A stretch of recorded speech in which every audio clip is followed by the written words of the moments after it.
அமர்நீதி நாயனார். இவருக்கும் பூர்வீகம் தஞ்சை மாவட்டம்தான். பழையாறை எனும் ஊரில் பிறந்து வளர்ந்தவர். ஆனால் இவரை மிகவும் ஆட்கொண்ட அந்த ஈசன் திருநல்லூரில் இருந்தார். நல்லூர் ஈசனை தொழுவதும் அவன் புகழை பாடுவதுமே அமர்நீதியாருக்கு மிக மிக பிடித்த செயல். அது மட்டுமல்ல, அமர்நீதியார் அடிப்படையில் ஒரு வணிகர். பொன்மணிகளில் இருந்து நெல்மணிகள் வரை வாங்கி விற்பவர். வாணிபம் என்று வந்துவிட்டாலே லாப நோக்கங்களும் கூடவே வந்துவிடும் அல்லவா?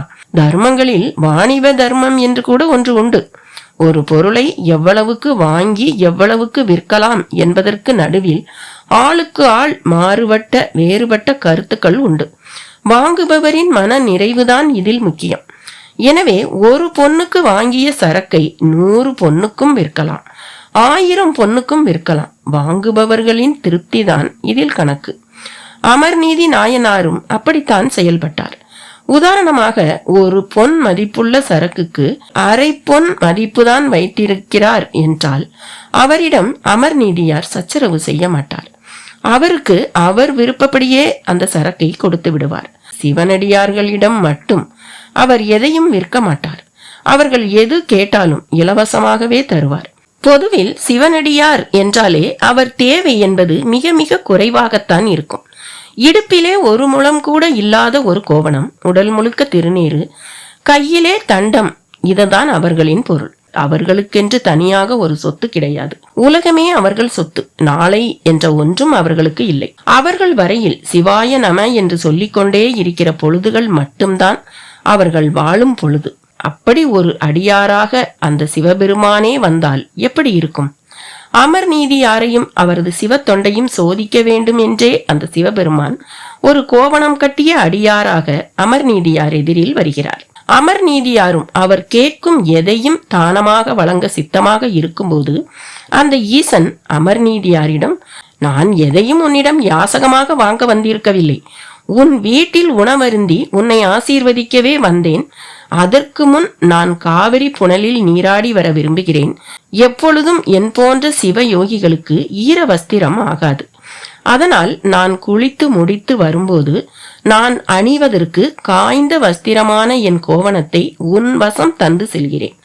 அதை நீ பாதுகாப்பாக வைத்திருந்து என் வசம் ஒப்படைத்தால் போதும் என்று தன் தண்டத்தில் சுற்றி வைத்திருந்த காய்ந்த ஒரு முழ கோவணத்தை ஏதோ ஒரு பொன் ஆபரணத்தை தருவது போல தந்துவிட்டு செல்கிறார்.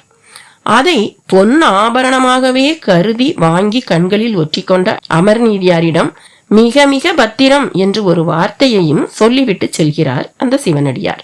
பொன்னின் சிறப்பே அது நெருப்பில் இட்டு உருக்கிய பின்னரும் தன் நிலை மாறாமல் இருப்பதில்தானே இருக்கிறது. இறைவனின் பரிசோதனைகளிலும் அதுதானே நிகழ்கிறது. அமர்நீதியாரிடம் ஏதோ ஒரு பெரிய பொக்கிஷத்தையே ஒப்படைத்து விட்டது போல நினைத்து தன் காய்ந்த கோவணத்தை ஒப்படைத்து விட்டு அந்த சிவனடியாரும் காவிரியில் நீராடிவிட்டு திரும்பி வருகிறார். ஆரம்பமாகிறது சோதனை. அப்பனே, எங்கே என் கோவணம்? எடுத்து வா என்றார் சிவனடியார். அப்படி அவர் கேட்கும் போதே தெரிந்திருக்குமே அது நிச்சயம் தொலைந்திருக்க வேண்டும் என்று. அமர்நீதியாரும் தேடுகிறார். அப்படி ஒரு தேடல். ஆனால் அந்த ஒரு முழம் துணி மாயமாக மறைந்தே போய்விட்டது. களைத்து போகிறார் அமர்நீதியார். சிவனடியாரிடம் திரும்பி வந்து, சுவாமி, தாங்கள் தந்த கோவணத்தை நான் எவ்வளவோ பாதுகாப்பாக வைத்திருந்தும் அது காணாமல் போய்விட்டது. என்னை மன்னிக்க வேண்டும் என்கிறார். சிவனடியாருக்கு வந்தது பாருங்கள் கோபம்.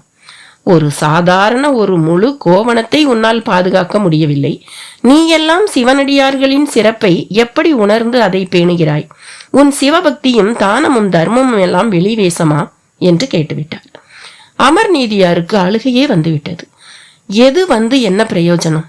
சிவனடியாரின் கோவணத்திற்கு இணையாக அவர் எதை தரப்போகிறார்? இதில் தானே அவரது சிவபக்திக்கான சான்று ஒளிந்து கொண்டிருக்கிறது. அமர்நீதியார் அந்த சிவ தொண்டரிடம் அந்த கோவணத்திற்கு பதிலாக ஒரு பட்டு கோவணமே தருவதாகத்தான் முதலில் சொன்னார். ஆனால் சிவ தொண்டர் மறுத்துவிட்டார். சரி, 1க்கு 100 தருகிறேன் என்கிறார். அதற்கும் மறுத்துவிட்டார்.